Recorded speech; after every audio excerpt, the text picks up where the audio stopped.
Okay, guys, fantasy check-in time now for the Miami Heat. Joshy Richardson continues to do what he needs to do, averaging 20 points per game over the course of the season. Really, really strong stuff from Josh.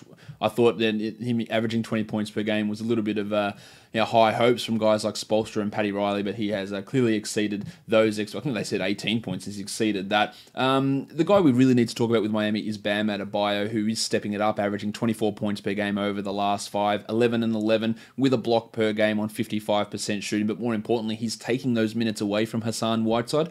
I don't think he's outright going to be named the starter at any point soon, but I wouldn't be surprised that he gets the majority of minutes in the majority of games for this Heat team, and that makes him close to a must-roster guy. Not quite a must-roster guy, but someone that in 14-team leagues you grab immediately, and in 12-team leagues I'm more than happy to get him, especially if Whiteside starts dealing with any knee complaints or starts pouting, or the fact that they just think that Bam's a better player, which is a legitimate thought process.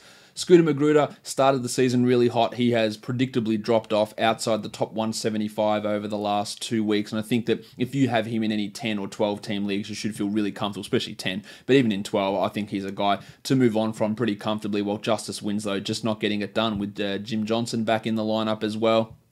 There just isn't that opportunity for him, and this is a time when Goran Dragic and Tyler Johnson are both out, along with Dion Waiters, and we're still not seeing Winslow do anything. Dwayne Wade's taken a step up, averaging 17 points over his last five. Some of that's also coming because Johnson and more importantly Dragic are out. Johnson's a guy that Tyler Johnson may not even be in the rotation when everyone's healthy, and Wayne Ellington, the Duke, is also taking advantage there. His ranking over the last bit of time is influenced by the 2.2 steals, which is incredibly fluky, and I wouldn't be expecting that, but he is a solid 3-point streamer. And guys you want to look to add on this team are Adebayo, drop a guy like Magruder, and I think you still need to hold Hassan Whiteside despite some of the recent struggles that he has been going through and losing that playing time. But they still don't have a full grasp on this team because of the injuries, because we're still waiting on 3 potential rotation players to rejoin the squad.